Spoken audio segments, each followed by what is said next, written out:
Hello everyone, it's your bud. Today we're going to be talking about the races of elves from the Dragon Prince TV show. Now there are 6, one for each primal source. If you do not know, the primal sources are the 6 main sources of magic for the show Dragon Prince. There is the moon, the star, the sun, the sky, the earth, and the sea, or the tide. And all of them have their own elves that have specifically, well, I guess you could say, evolved to harness that power. Whether they have evolved to harness that power or whether they were created to use it right from the start, I don't know how the beginning of the Dragon Prince show starts, so I don't know how all of these races were born, where they came from, their histories. All I know is that each of these races of elves are specifically connected to a specific primal source. Whether they were born from this source or born to learn to utilize this source and evolve over generations is unknown, yet they each can utilize and are connected with a single primal source. So there are the Moonshadow Elves, the Startouch Elves, the Sunfire Elves, Skywing Elves, Earthblood Elves, and Tidebound Elves. We're going to be starting with the Moonshadow Elves. Moonshadow Elves are connected to the magical energy of the moon. Their natural abilities in stealth and speed make them adept assassins and infiltrators. Moonshadow Elves live in the Silver Grove, which is hidden underneath a veil of magic and can only be entered through the use of a ritual. They are also able to tame shadow paws, moonstriders, and moon phoenixes as mounts and pets. Moonshadow Elves also have a rather rigid culture. They believe in duty and oaths above all else, and never show fear. Those believed to have abandoned their duty become ghosts. Moonshadow Elves who are effectively shunned by their kin through magic. Those who cast the so-called ghosting spell upon themselves cannot see or hear those named as ghosts, and they appear faceless to ghosts as well. So those who cast the ghosting spell have a distinct lack of connection between them. Those who are outcasts cannot see the faces of those they have been cast out from, and those who are outcasts cannot be seen by those people. According to Rayla, Moonshadow Elves have schools, implying egalitarian accessibility to education and knowledge. Moonshadow Elves in the Silver Grove live in homes built into immensely large trees, preferring to establish their cities within an existing ecosystem. For freestanding structures, stones are used, and an apparent preference for high ceilings is present in all of their known dwellings. Moonshadow Elves are typically pale to dark-skinned, with purple markings stretching across parts of their body. They have white or silver hair, pale eyes that vary in color, and wear teal and black-colored clothing and armor. All appear to feature horns of blue to a purple hue with a swirl-like symbol of a lighter hue. On the night of the full moon, Moonshadow Elves are at the height of their power and can become nearly invisible. Very strong Moonshadow Elves may use this ability with less than the full moon. Along with Sunfire Elves, Moonshadow Elves are the most similar to humans in terms of overall appearance, allowing them to pass for humans even without the use of magic. And I believe it's the size of their horns that helps with that. Moonshadow Elves typically garb themselves in various shades of green, with accents of silver, brown, and black. Moon opals are also known adornments that are as decorative as they are functional, acting as sources of auxiliary power when shattered. Very much like the Black Lotus. I made a video on Black Lotuses. They're almost the exact same as the moon opals. Very interesting. Garments worn by Moonshadow Elves are often layered, but very streamlined, often conforming to the need for mobility over presentation. And Moonshadow Elves are particularly fond of adoraburs, which are those like little fuzzy, like, I don't know, they're just like fluff balls. They're just fluff balls. That's what Adorabur is. An Adorabur is just a fluff ball. Even its name sounds Adorabur. So the Moonshadow Elves really remind me of the Drow, especially with their silver hair and all of their purple markings and all of this. However, I think they share a bit of that Drow nature with their other brothers or cousins, the Startouched Elves, who I think very much mix with Eliastrae. Eliastrae is a goddess of starlight and moonlight and all of this in D&D, and I think that D&D has a big influence over the Dragon Prince. And as well, there's a bunch of other elves that, in so many different stories, but Moonshadow Elves seem to be the sort of the drow or the dark elf or that sort of thing. That seems to be what they're mostly going for. Now let's learn about Startouch Elves. I always thought it was Star-touched elves, but Startouch Elves. Startouch elves are connected to the magical energy of the stars. The only Startouch elf shown thus far is Avarosa. He wears an elegant dark blue tunic with golden ornaments, decorated with the symbol of the star's arcanum. His physical features include dark blue tinted skin with hair of a light blue hue, while his horns are more elaborate than the horns of other elves. He also has yellow eyes, and they occasionally glow white when he uses his magic. It's not yet known if these characteristics are common aspects of the race. For example, the very, very ornate horns probably are a star elf thing, but are his more ornate because he's like an archmage or whatever? We still don't quite know. Startouch elves are rare and few others have ever come across them. They can live for over 1,000 years, and they experience a time scale that is more like the stars than other elves, which gives them a detached, big picture perspective of the world, which could mean why we have Avarosa being evil, but maybe he's not evil, maybe he's just looking at the big picture, and I don't know, maybe he's just willing to commit some really bad things to have some other good things happen eventually. We don't really know. But the big picture perspective can be very dangerous and can be something that can be seen as very, very, very destructive from the other race's point of view. All known imageries of Startouch elves depict them with horns that are much grander and more elaborate than those of other races. Also, their skin ranges in color from the midnight tones of indigo and blue present in Avarosa's appearance to a soft pearl gold. Additionally, their hair has been shown to come in extremes as varied as starlight white to stark black. Clothing worn by Startouch elves has been shown to include open chest tunics as well as overlapping layered robes. All known designs incorporate a dark color scheme with accents reminiscent of constellations, planetary orbits, and other celestial phenomena.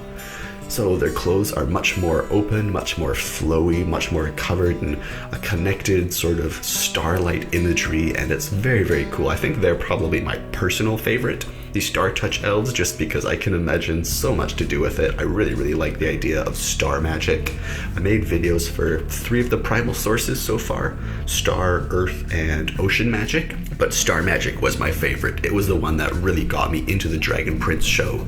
I'd never even known of the Dragon Prince, what was any of this, what was any of that, and then I learned about star magic from the Dragon Prince, and it just hooked me into the entire series.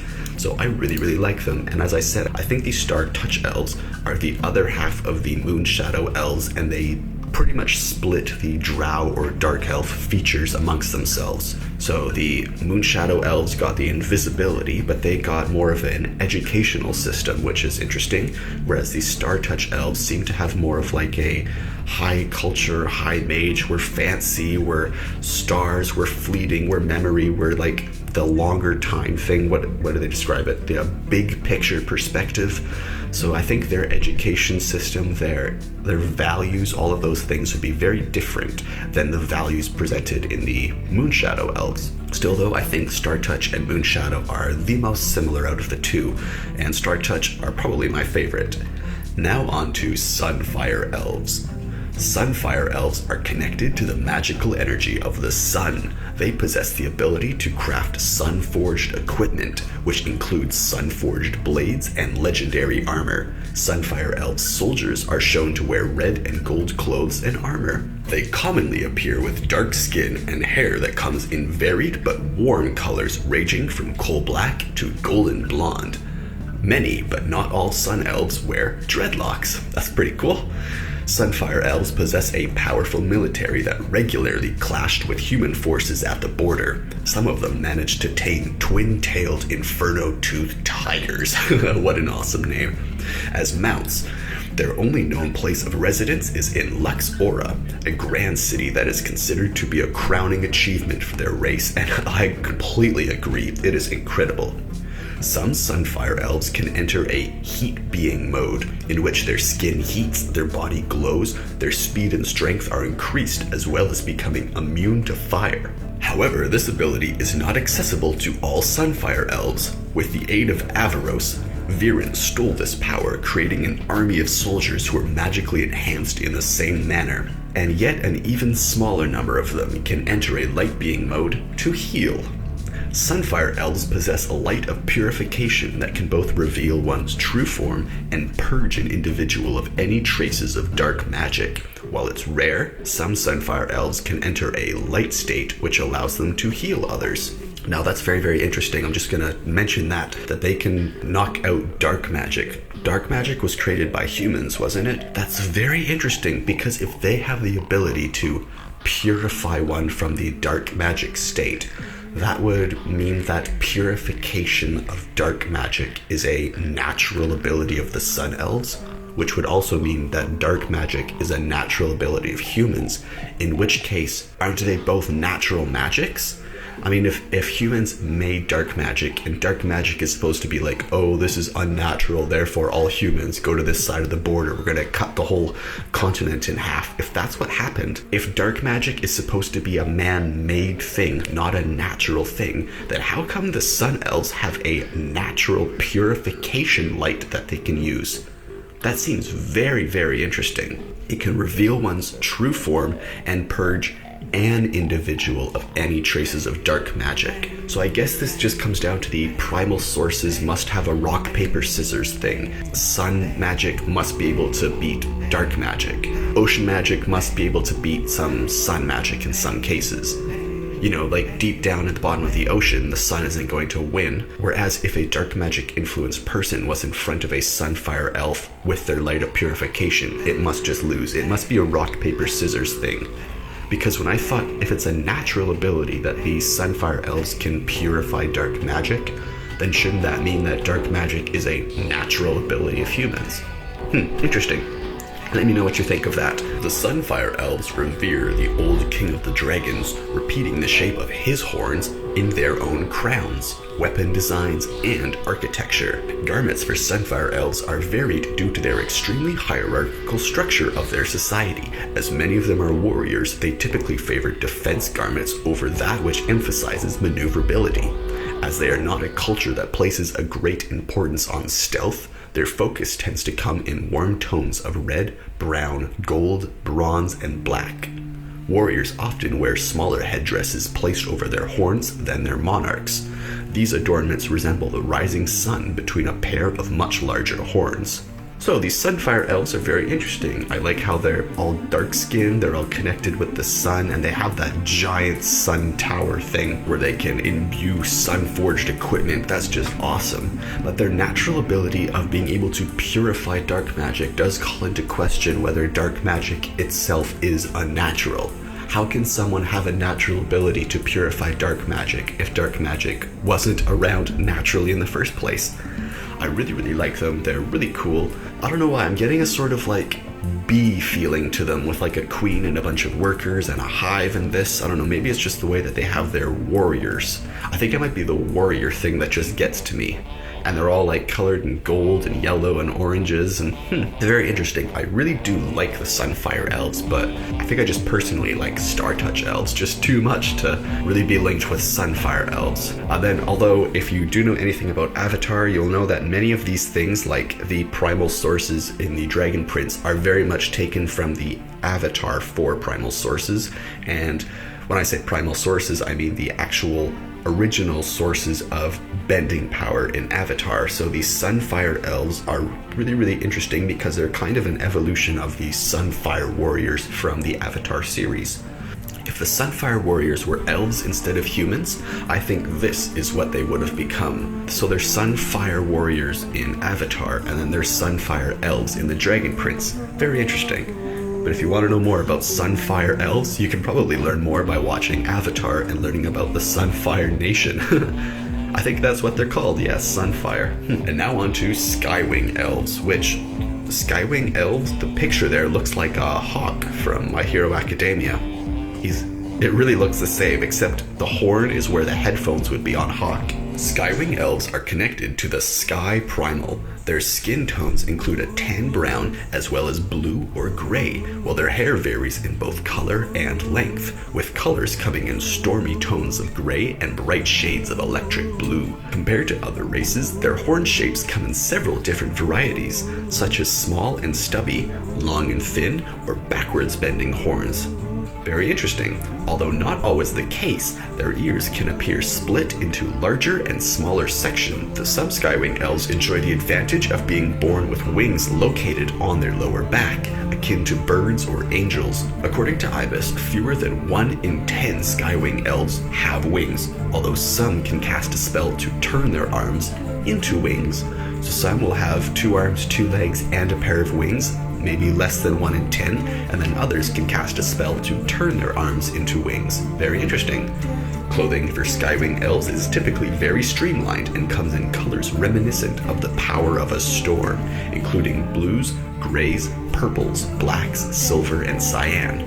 Their clothing is often very light and is customized according to the needs of the owner. Skywing Elves born with wings appear to keep the middle of their backs bare as to accommodate their wings. Skywing Elf mages such as Ibis do not have sleeves, so they're able to better perform their necessary spell work to generate mage wings without wasting materials. Skywing Elves are very, very interesting to me. If you don't know more, I have mentioned Avarials. They are Winged Elves, and there's a video that I have on my channel if you want to know more. Avarials are one of my favorite type of elves. If I was perfectly honest, I would take an Avarial and make it a Startouch elf. That would be my ideal type of elf. However, even if they just are in the storm idea is probably one of my favorite things for Magic. My actual Avarial video is in Avarial Storm Sorcerer Gloomstalker. So it's half Gloomstalker, which is a rogue that hides in the dark, and it's half Storm Sorcerer, which is a sorcerer that controls the storm and can fly and can create lightning and do thunder damage. It's really, really cool. So it's really interesting that these Skywing Elves are basically the class that I've already made, which is the Sorcerer Ranger Avarial. But yeah, he looks so much like Hawk. Actually, I think it's a she. I can't tell, it's a bit too small, the picture that I'm looking at right now, but I'm pretty sure it's a she, but the picture looks so much like Hawk from My Hero Academia. The only thing I'm questioning is why their eyes don't have goggles, because they must not fly fast enough to need that, or if they do have like a guard or an army or something like that, if the Skywing Elves have soldiers like the Sunfire Elves, if they all had soldiers where their soldiers all have like visors or their helmet or like motorcycle helmets or something like that so they can fly really, really fast, I think they'd have some wicked looking armor. That would be cool. I would actually really, really, really want to see what the armor of a Skywing Elf army would look like. Oh, that'd be wicked. I'm thinking of some really cool designs right now. Yeah, Skywing Elves, pretty cool. They might be my second favorite. I think I actually might like Startouch, then Skywing, then Moonshadow. Sunfire Elves are really, really awesome, but the sun, I don't feel that connection to the sun as I do with some of the other sources. Interesting. And now on to Earthblood Elves. I really, really like how they're called Earthblood Elves. They could have chosen any sort of form for any earth or stone or this or that, but they went Earthblood, which I really like. The name just evokes so much imagery that I've never really felt with any sort of elf before. Earthblood Elves are connected to the magical energy of the earth. They feature skin or armor resembling tree bark and moss, as well as branch-like horns which can grow leaves and are reminiscent of antlers. While female Earthblood Elves are generally slim, males appear in a broader, more muscular figure. Unlike females, the horns of males are small and only have a few branches. So for those who are a bit confused with that description, wondering, wait, they're called Earth, but there's no stone or crystal or anything like that. Earthblood Elves draw upon the Earth Primal Source, which the Earth Primal Source is both the soil and the plants and the animals that make it up. So for example, those connected with the Earth Primal Source can understand and commune with animals and know their emotions. They're very emotionally connected. They're able to connect more with the plants. They're not so much like the underground deep elves or anything like that. They're not like, oh, here we are, we live in the stone, we do this, we do that. They're not like the Dwemer from Skyrim. They're Earthblood, the blood of the earth, which is the plants, the animals. So think of Gaia, think of Mother Earth, and then imagine Mother Earth, Earthblood elves. So the Earthblood isn't the stone, it isn't just the inanimate, it's the animate, it's the flora, it's the fauna. All of that makes up the blood of the earth, and that's what the Earthblood elves can draw upon.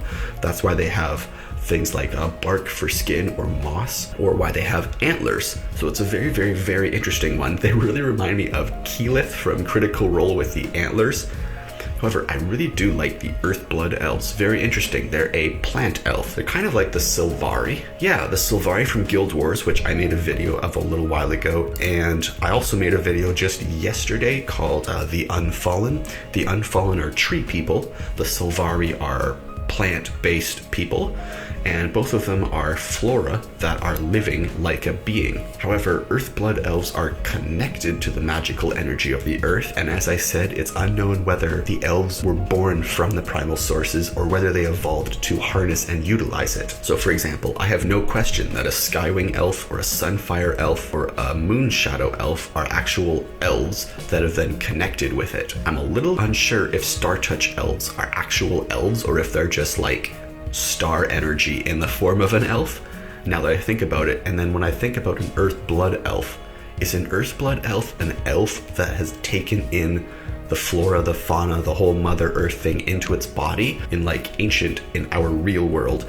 elves were like small little fairy things, and then Tolkien came along and said, oh no, elves are these noble, ancient, long-lived, these are elves, these are Tolkien elves. But before Tolkien, elves were, Christmas elves. They help out Santa, they do this, they do that, and elves were like born from a magic source. So it makes me wonder if Earthblood elves are like humanoid elves that evolved to incorporate the Earthblood within them, or if they are just born like plant people, like Ents, like the Sylvari, like the Unfallen. Very, very interesting. I would actually think I'd like them more if their bodies weren't resembling tree bark and moss, but if they were tree bark and moss with horns of antlers and, well, generally slim. The males can appear broader and more muscular. It's very, very interesting. I do wonder if they are in fact humanoid beings that incorporate the Earthblood, or if they are the Earthblood in the form of a humanoid being. I know there's very little distinction there, but it's sort of like, are all dogs beagles or are all beagles dogs? But are Earthblood elves elves that evolved to use the magic, or are they the magic in the form of an Earthblood elf? I would very much like it if their spirit, their whole being was Mother Earth and all of this, and I wonder what there's not a mention of their society. Do they have leaders? Do they all just have a place? Are they all just each a plant within a garden that is their society? How does their society work? Is there a grand tree that shelters everything? Is there one being that's lived for a long time? We know that some of the other elves can live quite a long time. Startouch elves can live for 1,000 years. Yeah, Earthblood elves are very interesting, and it does make me wonder what happens to them when they die. So are they humanoids that use the magic, or are they actually made up of like moss and tree bark? Because if so, then a funeral for them would be very different than some of the other races. There's a lot to talk about with the Earthblood elves. That's very cool. The Tidebound elves are next. The Tidebound elves are connected to the magical energies of the ocean. Their skin color includes a light blue, which shades off into white and darker blue colors on fin-like features. These fins are present on their heads, shoulders, and limbs, and also replace their ears. On males, these fins are colored in red shades and are significantly longer than the fins of the females. Also, these fins are very much like the hair follicles on top of their head. Their garments appear to be skin tight, with very little tailing off, as they are creatures attuned to the power of the ocean. This is extremely useful, as the excess material would only slow them down underwater. Additionally, they do not appear to partake in the use of conventional footwear, which of course would also just slow them down and make them even heavier under the water. So those are the Tidebound elves. They're very interesting. I have talked about elves that live underwater before in one of my other videos about the primal sources in the ocean primal source video. There will be a link to all the primal source videos at the end of this, or there'll be a card up in the corner. But in that video, I mentioned the Idoneth Deepkin. They're a race of ocean elves that live under the ocean's dragons in the Warhammer Age of Sigmar world, and they're pretty cool, although they went down a different path. Well, they're just like pale elves that live under the water, and I think they live in like bubbles and things like that, whereas the Tidebound Elves went very much more merfolk. When I see the Tidebound Elves, I think of the merpeople from Magic the Gathering. The blues and purples and reds and all of that, their colors are just so similar to the merfolk from Magic the Gathering. I think that's all I'm going to be using is the art of the merpeople. And when I say merpeople, merfolk, merman, there's so many different like fish merpeople, whatever, in Magic the Gathering. You can make an entire deck of just like blue merpeople. But I really do get that picture with them, like the flowing, it's very interesting that they have all those flowing bits all along their body. One would think that wouldn't be advantageous to have. I mean, they say they don't want flowing garments, yet they have all these flowing pieces off of them. I wonder how that helps them. I wonder if that's just an aesthetic thing that came about from living underwater, or, I mean, I can understand the crests for the hair, but those long pieces coming off their shoulders or their legs or their off their wrists or their forearms, I wonder what the purpose of those are, other than just for male and female presentation, you know, sort of like a peacock or whatever. It kind of just feels like they just went peacock. Yeah, the Tybone Elves, there's not too much that I can say because I did talk a lot about ocean elves in the Ocean Primal Source video. And when I see them, I just see the merpeople from Magic the Gathering. Yeah, if you type in Magic the Gathering merfolk or MTG merfolk, you just get so many pictures. Let's see. Yeah, all of these pictures just look identical. Merfolk Mistbender, Kumina, Tyrant of Orizaka. I mean, all of the merfolks. Merfolk Skydiver. Ooh, that's a cool one. Marrow Harbinger, Coral Helm Guide. There's some really cool ones. Mist-Cloaked Herald, Sworn Guardian, Merfolk Looter. There are so many awesome merfolk cards in Magic the Gathering, and the art is just awesome. But when I look at the merfolk from Magic the Gathering, oh, that chick's completely naked. Anyways, when I look at the merfolk from Magic the Gathering, I really see the Tidebound Elves from the Dragon Prince. They look very similar to me. All the blues, the purples, the oranges, the lovely colors, the frills, the crests, the webbed fingers. Do they have webbed fingers? The Tidebound Elves are shown wearing gloves. Pardon me, the male Tidebound Elf is shown wearing gloves. The female is not. However, the female does not have webbed fingers. So they do not have webbed fingers. That is the only difference between the Tidebound Elves and the merfolk of Magic the Gathering, from what I can appear. Oh, and some of the merfolk have a full tail. Some of them have 2 legs. The merfolk all have a different thing. There's a different merfolk looter. There's a few merfolk looters that all look very different. Kiora's follower. Let's see, there's so many merfolk in Magic the Gathering that look identical to the Tidebound of Dragon Prince. The Sajiri merfolk. Yep. Merfolk equals Tidebound Elves. Well, those were all of the elves from Dragon Prince. There was the Moonshadow, the Startouch, the Sunfire, the Skywing, the Earthblood, and the Tidebound Elves. The ones we know the least about are the Earthblood and the Tidebound Elves, each with only a paragraph on their description and no description of their culture or society. We do not know if the Tidebound Elves or the Earthbound Elves are matriarchal. If they're patriarchal, who knows what they are? Are they a warrior society? Are they pacifists? Are they philosophers? Are they artists? We do not know. Are they explorers? It would make sense that the Tidebound Elves could be explorers. The Earthblood Elves have no description of whether they prefer the surface of the earth or the deep of the earth. We don't know. Would an Earthblood Elf be as happy in the tallest tree as it would be in the deepest tunnels in the earth? We don't really know about that. And the Tidebound Elves being able to rule all of the seas makes me so curious. I mean, where are the Tidebound Elves living in the Dragon Prince? Do they have one city? Are they in every ocean? Are they the true evil? We do not know.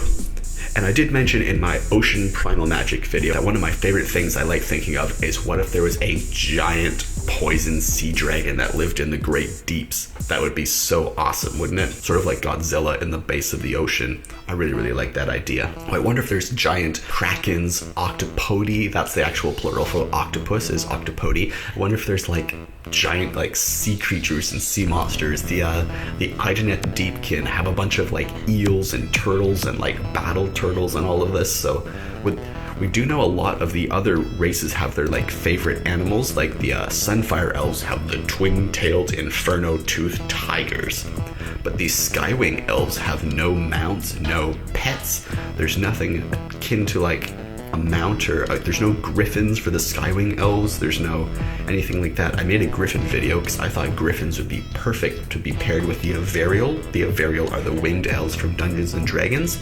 So there's a griffin video as well if you want to learn more, but they don't have pets. You think the Skywing Elves would, I don't know, they'd have pets as well, or the Earthblood Elves, or the Tidebound Elves. I want to know what the pets of each of these are. And when I say pets, I mean animals that they have a close connection to, or revere, or use for their royal crests, or whatever. Because like the Sunfire Elves, all of their stuff is like their armor, their helms and all of that, it's made to reflect the old Dragon King. But some of the others, you think there'd be more. I can't tell if they're saving these details because these are really, really important and might advance the story, or if they're maybe just slowly building this up right now behind the scenes, who knows. But what's their culture? Who do they worship? What do they believe in? What do they want? Are they warriors? Are they soldiers?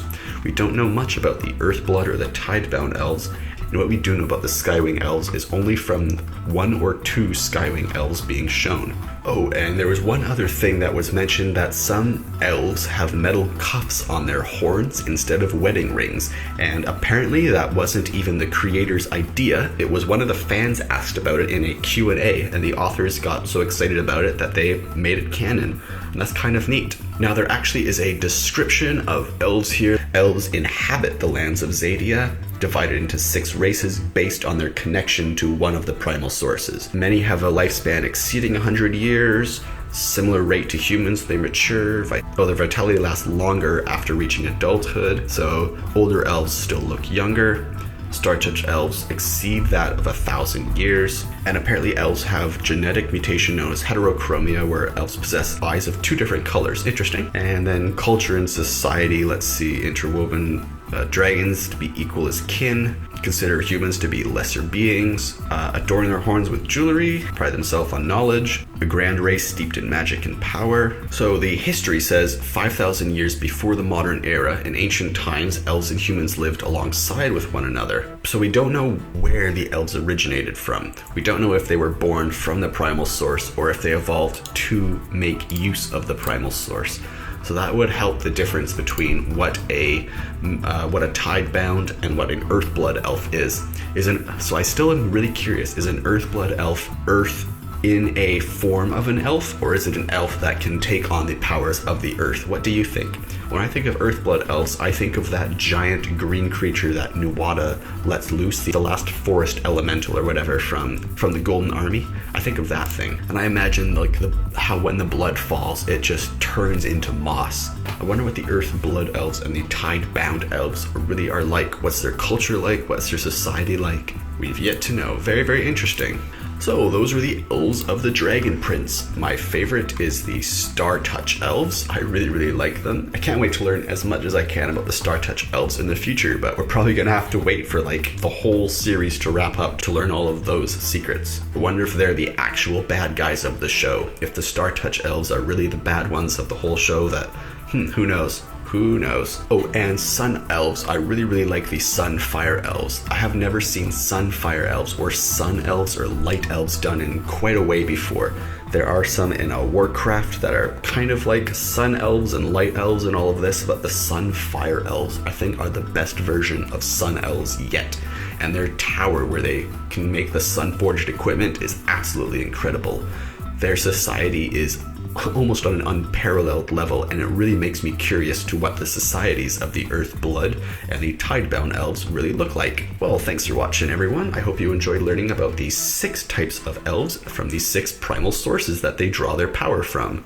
I really, really enjoyed learning about it. The Startouch are, again, my absolute favorite. What's your favorite? Let me know in the comments below, and if there's anything you want me to talk more about, the twin-tailed inferno-toothed tigers or any of the other animals like the, what's the cute one called? The Adoraburs. Anything like that. I can make tons more videos for you guys in the future, so just let me know. Making these videos is what I enjoy doing with my day. Leave this a like for more Dragon Prince, subscribe for daily videos. I make a new video every single day on this channel, and leave any questions or suggestions in the comments below, and I'll see you in tomorrow's video. Thanks for watching.